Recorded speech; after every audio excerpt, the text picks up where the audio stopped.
Nah, saudaraku, hari ini kita belajar mengenai kedewasaan rohani. Semua kita harus bertambah-tambah dewasa. Karena kedewasaan rohani merupakan satu keharusan kalau kita mau berhasil dalam pemuridan kita. Anak-anak tentunya tidak dapat memuridkan, saudara. Haruslah orang yang dewasa yang bisa memuridkan. Cara dunia ini juga, saudaraku, yang dewasa lah yang bisa menjadi guru, saudara. Jadi kita ini sebagai pemimpin-pemimpin kelompok sel, saudaraku, pemimpin sektor, pemimpin wilayah, kita harus bertumbuh, saudaraku, bertambah-tambah dewasa. Bahkan, saudaraku, firman Tuhan berkata, kita bisa sampai begitu dewasanya sampai kita menjadi seperti Yesus. Firman Tuhan menuliskan demikian, saudaraku. Karena semua kita ini terlibat dalam penggenapan perintah agung. Semua kita. Bukan hanya saudara pemimpin kelompok sel saja sebenarnya, saudaraku. Anggota-anggota dalam kelompok sel saudara juga ikut dalam penggenapan perintah agung. Supaya perintah agung bisa diselesaikan. Kapanpun perintah agung tidak akan selesai, saudaraku, kalau hanya saudaraku pendeta-pendeta saja, penginjil-penginjil saja, guru-guru saja yang menginjil dan memuridkan. Inilah dia perintah agung. Menginjil, penginjilan, dan pemuritan, saudaraku. Kemudian tentunya dalam pemuritan itu ada pengajaran, saudaraku, dan juga baptisan air, saudaraku. Saudara, penginjilan dan pemuritan ini bisa kita laksanakan, saudaraku, dan harus kita laksanakan dalam kelompok sel kita masing-masing, saudaraku. Tanpa penginjilan dan pemuritan, maka kelompok sel kita tidak akan berbelah, tidak akan bertambah bilangannya. Bagaimana kelompok sel bisa berbelah, saudara, kalau tidak ada yang menginjil, yang memberitakan Injil? Benar, Injil itu berkuasa, saudara. Roma 1:16 berkata, ya, kuasa Injil itu menyelamatkan jiwa-jiwa, baik orang Yahudi, baik orang Yunani. Ada kuasa dalam Injil itu. Tapi Injil itu nggak bisa berjalan sendiri, saudara. Injil itu harus ada yang membawanya, harus ada yang memberitakan. Buku Roma berkata, saudaraku, barang siapa yang berseru kepada nama Tuhan akan selamat. Begitulah mudahnya keselamatan. Dia berseru kepada Tuhan Yesus, dia akan selamat.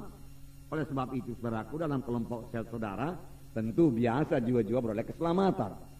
Kalau saudara perdamaikan dia mengaku dengan mulutnya, percaya dengan hatinya, maka dia akan selamat. Tapi firman Tuhan juga berkata, bagaimana mereka berseru karena mereka belum percaya. Bagaimana mereka percaya kalau mereka belum mendengar? Bagaimana mereka mendengar kalau tidak ada yang memberitakan? Nah, saudaraku, bagaimana mereka memberitakan kalau tidak ada yang menyuruh? Saudaraku, itu sebabnya, saudaraku, kita ini, saudaraku, disuruh Tuhan, saudaraku, untuk memberitakan Injil Tuhan. Bahwa mereka mendengar Injil Tuhan, kemudian mereka percaya, kemudian mereka berseru kepada Tuhan dan mereka selamat. Mereka lahir baru. Setelah mereka lahir baru, bolehlah kita ajari mereka itu, saudaraku. Mereka mulai mengerti firman Tuhan, mereka mengikuti training. Kemudian kita ajari mereka itu bagaimana berdoa, bagaimana membaca Alkitab. Nah, itu sudah termasuk pemuritan, saudaraku. Pemuritan. Nah, dan ini bisa kita laksanakan. Bisa. Mengapa tidak, saudaraku? Roh Kudus memimpinkan kita. Roh Kudus mengajari kita, saudaraku. Roh Kudus menyanggupkan kita. Roh Kudus sudah diberikan kepada kita. Firman Tuhan berkata, kamu akan beroleh kuasa. Saudara beroleh kuasa. Bukan kuasa manusia. Bukan kuasa dari dunia ini. Kuasa dari sorga. Apabila Roh Kudus turun ke atas kamu. Dan kamu akan menjadi saksi bagiku di Yerusalem, Judea, Samaria, sehingga sampai ke ujung bumi. Kuasa, Roh Kudus itu kuasa, dan sudah saudara terima. Marilah saudara bergantung sepenuhnya kepada kuasa Roh Kudus, saudara, yang menyanggupkan saudara untuk menjadi saksi. Bergeraklah, saudara. 2 minggu ini kita berbicara mengenai Laskar Kristus. Sebagai pahlawan mereka berlari. Nyatalah, saudara, bahwasanya Laskar Kristus itu berani. Dia tidak takut. Dia maju dia ofensif, dia menyerang, dia tidak defensif, dia tidak bertahan. Saudaraku, serang, saudara. Datangi jiwa-jiwa itu, saudara. Beritakan Injil kepadanya. Saya katakan minggu yang lewat kita bisa melaksanakannya dengan ramah tamah, saudara. Ya. Roh Kudus akan memimpinkan kita. Ramah tamah ini bisa kita laksanakan, saudaraku. Karena itu buah Roh Kudus, saudaraku. Terlebih kalau kita mengasihi, kita akan ramah tamah. Amin, saudaraku. Ya. Nah, marilah kita muridkan, saudaraku, jiwa-jiwa anak-anak Tuhan di kelompok sel kita. Karena kalau semua anggota kelompok sel saudara anak-anak, bagaimana bisa menginjil? Bagaimana pula bisa memuridkan? Saudaraku. Yang memuridkan ini, saudaralah terutama pemimpin KKS. Memuridkan, saudaraku, jiwa-jiwa yang saudara lihat, saudaraku, sudah lebih dewasa daripada yang lain, saudaraku. Muridkan dia.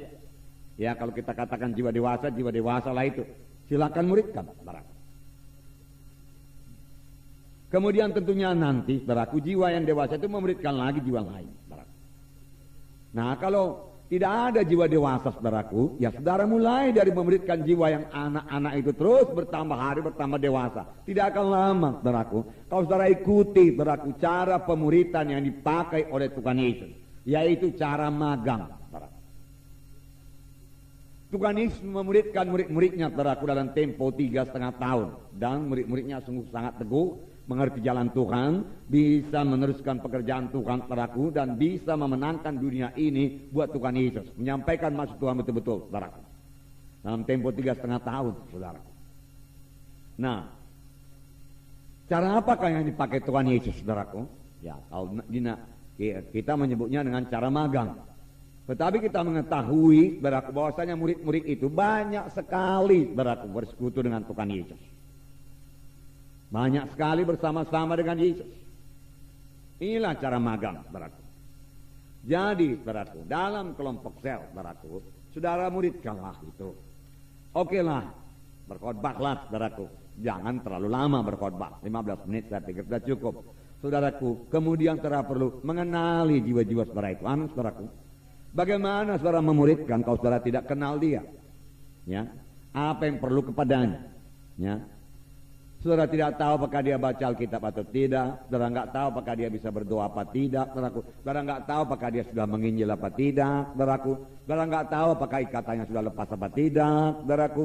Kalau saudara tidak, bicara dengan dia, saudaraku. Ya. Saudara nggak tahu, saudaraku, bagaimana latar belakangnya, saudaraku. Ya. Udah jadi sebentar selalu saudara boleh melihat ini jiwa pemalu, ini jiwa ya berani bersaksi, ini jiwa bisa menyanyi, ini tidak bisa menyanyi. Ya sampai sedemikian saja, saudaraku. Tapi bagaimana saudara bisa menolong persoalannya itu? Misalnya satu jiwa pemalu, saudaraku. Kalau saudara tidak bicara kepada dia, saudaraku, bagaimana saudara bisa mengatasinya itu, saudaraku? Ya. Kalau yang sakit oke lah, siapa yang sakit saudara berkata diangkat tangan, dan saudara boleh berdoa, saudara. Tetapi ada yang sakit rohani lah kita katakan, saudara. Ya, dia nggak berani bicara di depan orang ramai, saudara. Ya, banyak yang demikian, diantaranya saya, saudara. Ya, dahulu maksud saya, saudara. Jadi walaupun dia tidak berani bicara di muka orang banyak sekarang ini, dengan pelayanan saudara, dengan pemuridan berlaksanakan kepadanya, dia bisa berubah. Amin, saudaraku. Dia bisa berubah. Tapi kalau saudara perlu berkata-kata dengan dia, saudaraku. Saudara kan perlu jumpa dengan dia. Kalau khotbah terus menerus, saudaraku. Hari Minggu khotbah, saudaraku. Kalau di gereja kita ada 9 kali khotbah pada hari Minggu. Tidak ada yang kurang dari 1 jam, saudaraku. Tetapi sekarang, saudaraku, saya minta kepada saudara, karena di sini saya tidak mungkin, saudaraku, ya bicara kepada saudara satu persatu. Tapi dalam kelompok sel bisa. Sehingga itu nanti menjadi bahan doa saudara. Saudara kenal tiap-tiap jiwa itu, saudara.